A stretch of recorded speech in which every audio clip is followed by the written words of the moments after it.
jelasin gimana sih pandangan generasi Z tentang Pancasila. Pandangan generasi Z tentang Pancasila tuh cenderung beragam, tergantung pada latar belakang pendidikan, lingkungan, dan akses terhadap informasi yang mereka dapetin.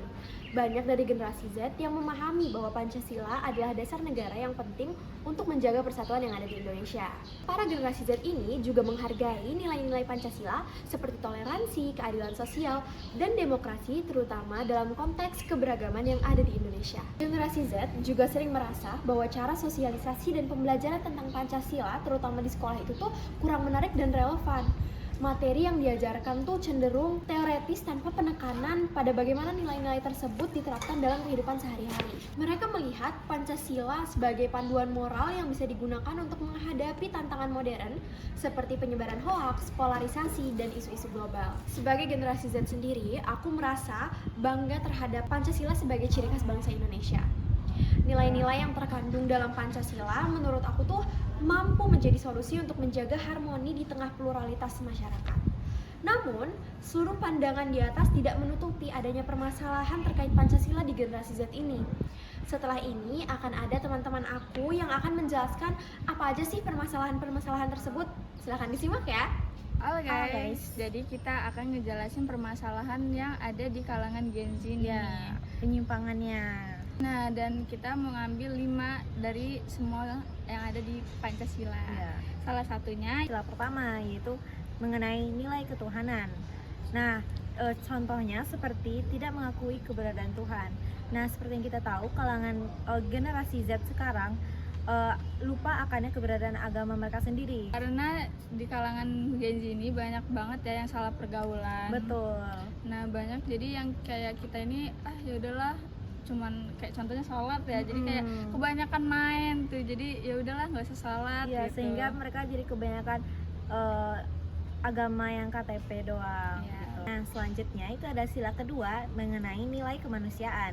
Ya, contohnya itu memperlakukan orang lain semena-mena. Banyak banget di kalangan Gen Z ini yang sekarang ini udah kehilangan rasa empatinya ya terhadap orang lain. Contohnya itu kalangan di orang yang di bawah kita itu, seperti orang-orang yang hidup di jalanan, di kayak pengemis, maaf ngomong ya, kayak Betul, gitu. betul. Karena sekarang ini Gen Z ini apa-apa konten, dijadiin konten, sedangkan itu tuh cuman dijadiin konten doang. Di orang itu nggak ada rasa yang kayak kemanusiaan ya. Iya. Udah hilang banget pokoknya di kalangan Gen Z ini. Hanya untuk ketenaran dan kepopuleran mereka sendiri gitu. Ya, itu ya guys. Ya. Nah, yang selanjutnya itu ada sila ketiga yang mengenai nilai persatuan.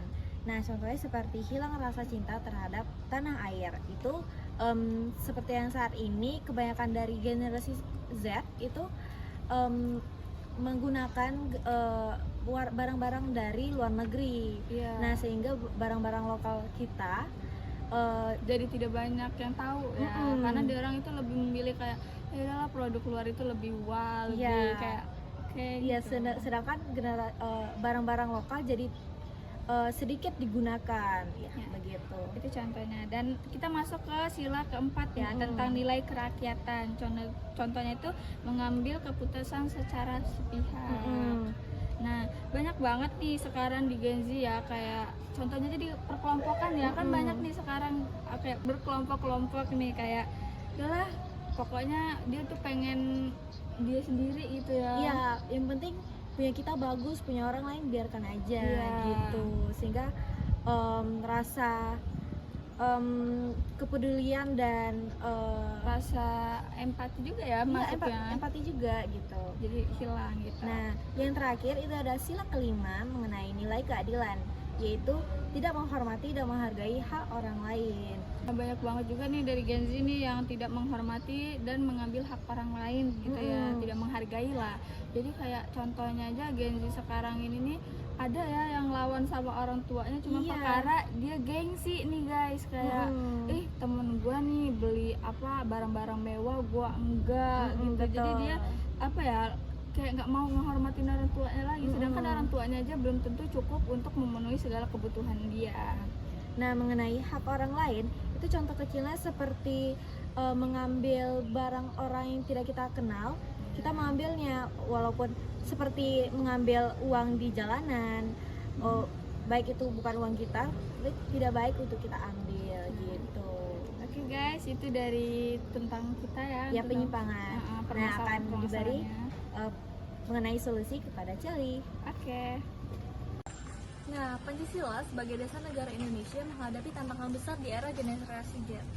Generasi muda ini tumbuh di tengah dunia digital yang serba cepat, penuh informasi, namun juga tak pernah luput dari penyimpangan nilai. Nah, bagaimana cara kita mengatasi hal tersebut? Berikut saya jelaskan. Solusi yang pertama adalah dengan mengubah cara kita mengajarkan Pancasila. Generasi Z butuh pendekatan yang tidak kaku. Bayangkan, belajar Pancasila lewat video TikTok yang membahas bagaimana gotong royong di era digital bisa dilakukan lewat crowdfunding untuk korban bencana. Dengan gaya bahasa yang santai dan visual menarik, generasi ini bisa lebih memahami bahwa nilai-nilai Pancasila bukan hanya sekedar teori tetapi nyata dalam kehidupan sehari-hari. Media sosial menjadi ruang strategis. Di tengah maraknya konten viral, kita bisa menyisipkan kampanye kreatif tentang Pancasila. Misalnya, membuat meme atau tweet Twitter yang bermakna seperti 5 cara jadi Pancasila versi Gen Z, toleransi, anti-toksik, support lokal, jaga bumi, dan gotong royong online. Dengan pendekatan ini, Pancasila terasa lebih dekat dan relevan. Namun, edukasi juga tidak cukup. Teladan dari figur inspiratif yang diidolakan oleh Gen Z juga penting. Influencer atau konten kreator bisa berperan besar dalam menunjukkan bagaimana nilai Pancasila diterapkan. Misalnya, seorang YouTuber yang mengkampanyekan toleransi lintas agama, konten kolaborasi dengan orang dari latar yang berbeda. Mereka menjadi role model yang menunjukkan bahwa perbedaan itu indah. Nah, teknologi juga bisa menjadi jembatan untuk generasi Z.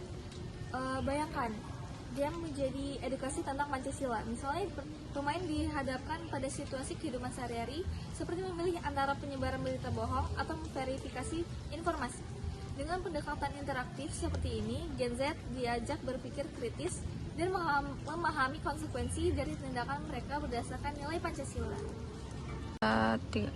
Nah, melalui pendekatan edukasi yang kreatif, relevan, dan menyentuh gaya hidup Gen Z, Pancasila dapat tetap hidup dalam hati mereka.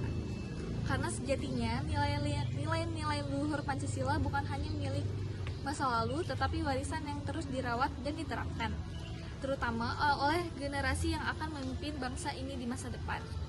Sekian dari kelompok kita. Semoga apa yang kami sampaikan memberi manfaat kepada teman-teman semua. And see you. Dadah.